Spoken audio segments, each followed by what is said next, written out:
Parang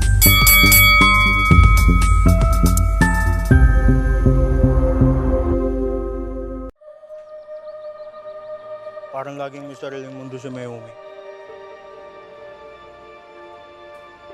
Parang pag ginawa ka mo siya, parang mawawala eh. Parang usok. Putya. Ano nung pinagsasabi mo, par? Kasi parang may narinig ako eh. Galing daw siya sa Manila. Kick out. Di ka ba natatakot mahuli dyan? Putik. Dahil ba sa akin yan? Type mo ba ako? Huwag mong pigilan. Di ba, sabi mo nga, ang physics parang love. Pinapabagal ng resistance ang mga bagay na dapat mahulog.